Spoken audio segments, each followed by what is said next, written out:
The fact of the matter is, you're not responsible for how someone responds to you. Because just as, many say you can leave the situation, the abuser can leave that situation also. They can alleviate the equation of their anger. They can walk away.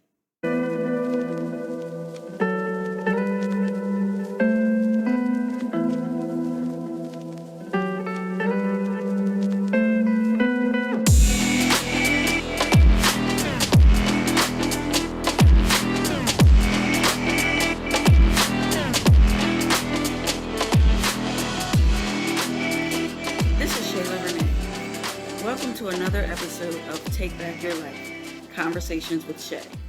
Today I wanted to talk about the question that many people have when they hear about someone in an abusive relationship or an abusive marriage, which is usually, why did you stay? I was watching a movie recently where a woman was talking about her relationship with her ex-husband, which happened to be an abusive relationship. She went into a little detail of the abuse and how she felt in the marriage, and pretty much spilled her guts to the other woman in the movie.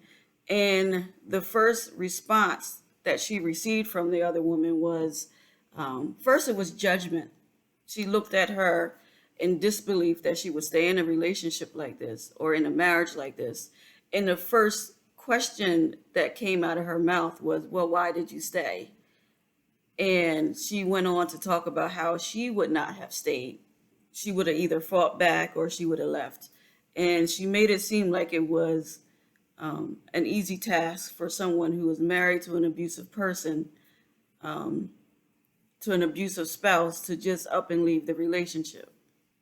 Before I found myself in a physically abusive relationship, I pondered the same question. Why would you stay in a relationship when someone is physically abusing you? I didn't understand someone's mindset that would actually stay in this relationship getting, the snot kicked out of them. And that is usually the response that people outside of an abusive relationship has to someone who was suffering the abuse. I am thankful that now there is an entire month dedicated to domestic violence awareness. And to be honest, the month is not enough time to bring awareness to the subject. As a matter of fact, 1 out of 4 women and 1 out of 7 men have been victims of severe physical violence from a partner. Those people who have never experienced domestic or intimate partner violence, this awareness should enable them to show some sort of empathy or understanding to those who are in a relationship where they are experiencing this type of abuse. I wanted to talk to you today about 5 reasons why people stay in abusive relationships, to give you an idea of how difficult it could be for someone to just up and leave, and hopefully alleviate that question, that looming question that the people who are in these relationships prepare themselves to hear, which is, why did you stay? I'm going to tell you why people stay in these relationships. Number one, it is extremely dangerous to leave an abusive relationship. Believe it or not, in many cases, it's more dangerous to leave an abusive relationship than it is to stay. Now that may seem like an oxymoron to you, because you would figure that if you alleviate that abusive person out of the equation, then the abuse won't happen.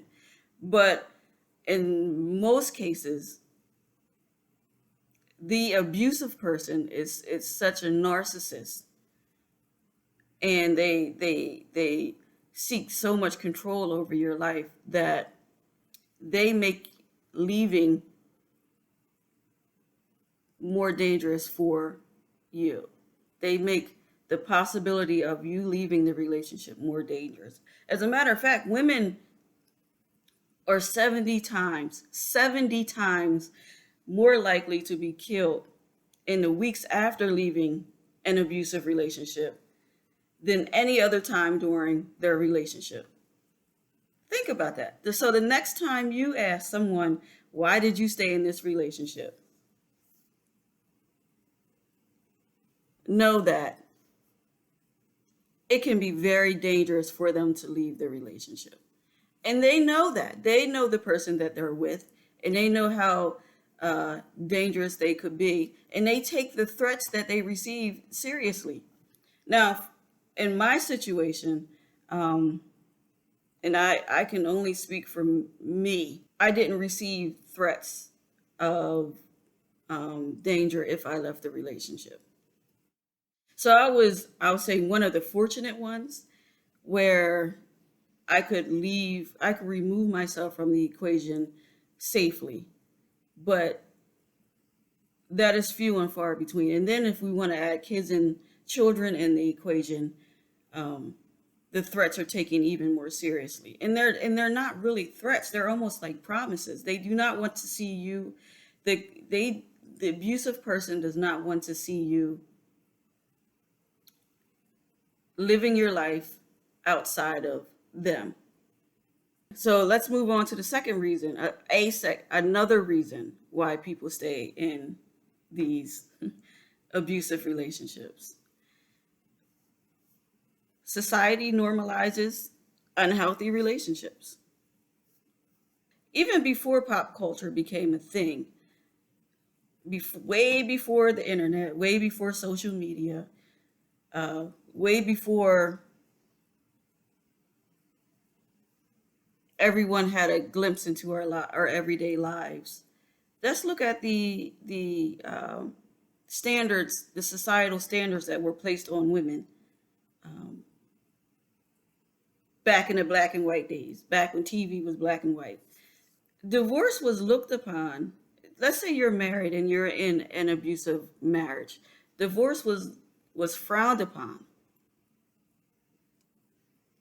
Like that was the worst thing you can do that in life was get a divorce if you were married.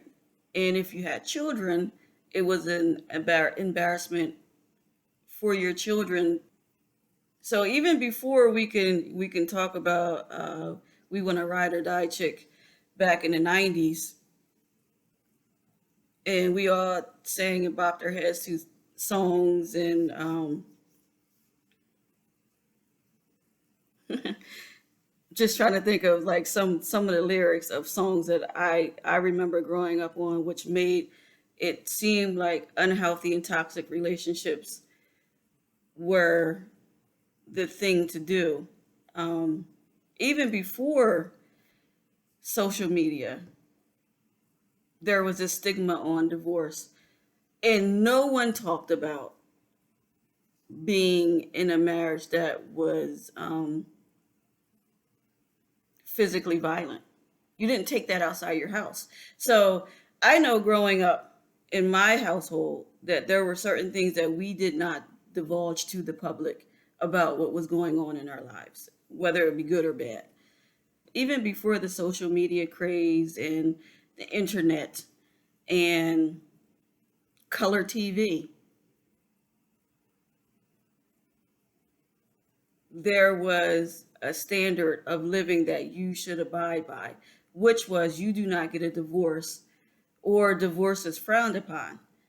And we do not talk about things that happen inside our home to others. So imagine being in a relationship or a marriage where you're being physically abused and you feel like you're an anomaly because domestic violence isn't talked about. And if you take the step to go try to get a divorce, you'll be frowned upon. And if you have children, they'll be frowned upon that their parents have separated. That's before the internet. That's before social media. Now let's add social media. Let's add the internet craze. Let's add social media. Let's add the influencers, and let's add relationship goals that we see in toxic couples that we might see, and we think that their relationship is so cute because you know they stand by each other even though they put each other through hell.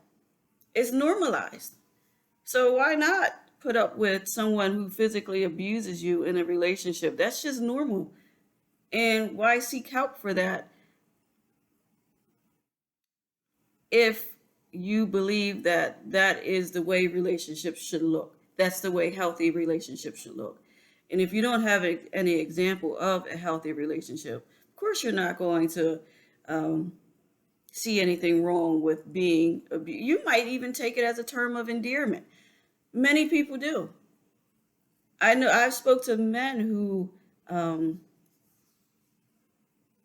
have been abusers in relationships, and one of the reasons, one the top reason they said they done this is because that's how they showed love, and that's what they saw growing up.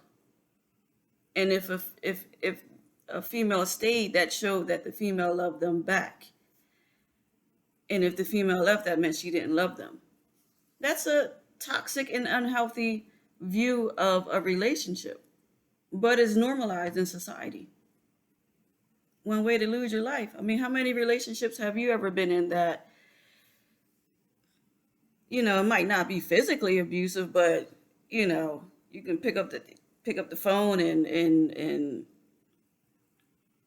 talk to each other any type of way, and you know, slice tires in cars, or I've done some things that I'm not proud of in relationships, and I thought that was normal until I grew up and matured some. So before you ask why someone will stay in a relationship that's abusive, you just think about some of these things. A third reason why people stay is that they think that they can change the person. They think that by them staying and showing their commitment to the relationship, eventually they'll change that person. And I talk about this often. I mention it in my book. He Almost Stole My Life, about not having the power to change another individual. People don't change for other people. They change because they want to better themselves, or they want to do different for themselves, not because um, they want to do different for another person. When you change for others, it's usually temporary. It usually doesn't stick. We can try to change some of the symptoms of our broken hearts, but until we address that heart thing, whatever the issue, whatever that root thing is down in your heart, it's not going to be the change is not going to stick. But it is a valid reason.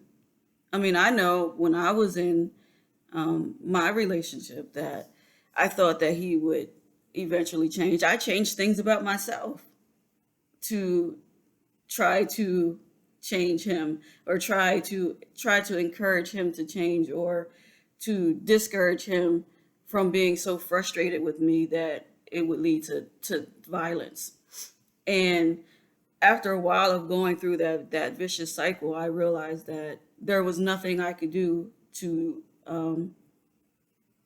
make him change, make him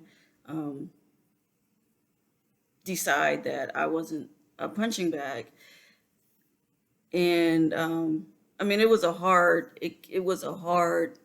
realization, because I stripped down to the core of who I was.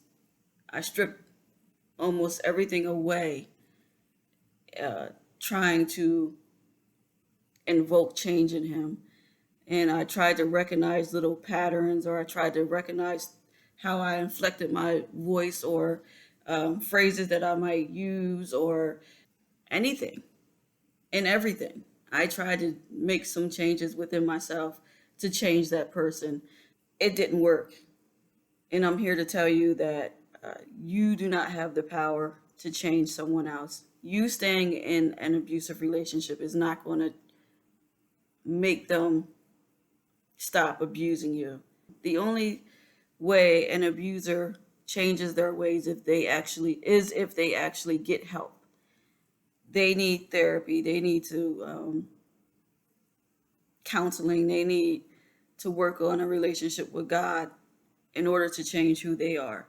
But it's not going to be you staying that's going to change. If anything, you staying is going to encourage them to stay the type of person that they are. A fourth reason why people stay in abusive relationships is that they feel responsible for the person's behavior. Often, after abuse occurs, the abuser may turn the situation around to make the abused individual feel responsible for the abuse. So they will tell the person, had you not did XYZ, I would not have, you know, I would not have responded in that manner. The fact of the matter is, you're not responsible for how someone responds to you. Because just as, many say you can leave the situation, the abuser can leave that situation also. They can alleviate the equation of their anger. They can walk away. They don't have to respond in a physical manner. But often, more often than none, the abuser will blame the abused of why they did what they did. And the last reason, number 5, that I want to highlight of why people stay in abusive relationships is because they're embarrassed. As simple as that. They don't want to tell someone that they're being abused. They don't want to reach out for help because they fear embarrassment. And many times people in these situations suffer in silence because they fear embarrassment. They don't want people judging them. They don't want to hear the question of why did you stay, or why don't you leave? They won't seek help because they're embarrassed. And they don't want to embarrass themselves, and they also don't want to embarrass their partner in many cases. So they stay in these relationships. And there are many abusers who are very clever at how the abuse takes place. They won't do anything that's going to show physical bruises in areas that people notice. So from the outside looking in, you would think that someone is in a healthy relationship, and in fact, they're actually being abused every single night. And one of the things with physical abuse, I find that the abuser, physical abuse usually comes, after other types of abuse, and after the abuser has isolated you from friends and family. So one, you feel alone, and then you don't know who to reach out to. You feel like you have no one to reach out to because you've cut off a lot of relationships that you had prior to going into this relationship. But I am here to tell you that you don't have to stay. And although it can be very dangerous to leave, there is help. And one organization that does help the battered is the hotline.org. And they can find ways to safely remove you from an abusive situation if it's to the extent that it's dangerous for you to leave, more dangerous for you to leave than for you to stay. There is help out there for you. So I don't want you to feel alone. And I don't want the cycle to continue, especially if you have children who are witnessing this unhealthy relationship. I don't want them to continue to cycle once they grow. So there is help out there. We want to make sure that you do get out of the relationship safely. if you're in a situation where you don't feel that there is a threat on your life, if you leave the situation, I'm here to tell you to leave the situation, because that person's not, I'm letting you know that that person is not going to change their behavior. They're not going to change if you stay. They're not going to change if you change things about yourself. They're not going to change because society tells them that this type of relationship is a normal relationship. I'm here to tell you that it's not normal. It may appear to be normal, but it's not a normal relationship, and it's definitely not healthy. So for those of us who are in these types of relationships or who have been in this type of relationship, I am begging you to get out. And for those who have never been in this type of relationship, but they're on the receiving end of this type of relationship, or if they're hearing someone cry out to them that they're in a relationship like this and they don't know what to do about it, please do not ask them. Please don't judge them. And please don't ask them why they are staying in this relationship, because it's not as easy to get out of the relationship that you may believe. So that's what I have for you today. Again, this is Shayla Renee of Take Back Your Life, Conversations with Shay. A time of refreshing and equipping to help women break free from toxic thoughts, feelings, people, and situations.